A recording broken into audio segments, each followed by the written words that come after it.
നമ്മൾ ഈ കാണുന്നതേ ലക്ഷദ്വീപിലെ അഗട്ടി ഐലൻഡിലെ റോഡുകളാണ്. റോഡ് കുണ്ടും കുഴിയൊന്നും ഇല്ല കേട്ടോ, നമ്മൾ കേരളത്തിലെ പോലെ എല്ലാം കോൺക്രീറ്റഡ് ആയിട്ടുള്ള റോഡാണ്. പക്ഷെ വീതി അല്പം കുറവാണ്, എന്നാലും നല്ല വൃത്തിക്ക് കിടക്കുന്നുണ്ട്. ഈ റോഡിൻ്റെ ഇരുവശങ്ങളിലും ധാരാളം നാളികേരം, തെങ്ങ് ഇങ്ങനെ വളർന്ന് ഇടതൂർന്ന് വളരുന്ന കാണാം. ഇതിനവർ പ്രത്യേകിച്ച് വളമൊന്നും ചെയ്യേണ്ടെന്ന് തോന്നുന്നില്ല, പക്ഷേ നന്നായിട്ട് കായ്ക്കുന്നുണ്ട്. കാരണം ഈ കടൽ തീരാണല്ലോ, മണലൊക്കെ ധാരാളം ഉണ്ടല്ലോ. എന്നാൽ നമുക്ക് സങ്കല്പിക്കാൻ പറ്റാത്ത അത്രയും നാളികേരം അവിടെ ഉണ്ടാകുന്നുണ്ട്.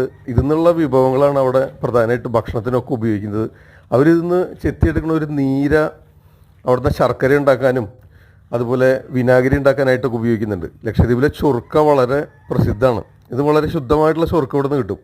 അപ്പോൾ അങ്ങനെ തെങ്ങും തോട്ടങ്ങളുടെ ഇടയിലൂടെയാണ് അവിടുത്തെ ഈ വഴികൾ മുഴുവൻ തന്നെ. നല്ല വൃത്തിയുള്ള ചെറുതായിട്ട് വീതി കുറവാണെന്ന് പറയാം, ഒരു പരാതി അത് മാത്രമേ ഉള്ളൂ. പക്ഷെ നല്ല രസമാണ് കാണാനായിട്ട്.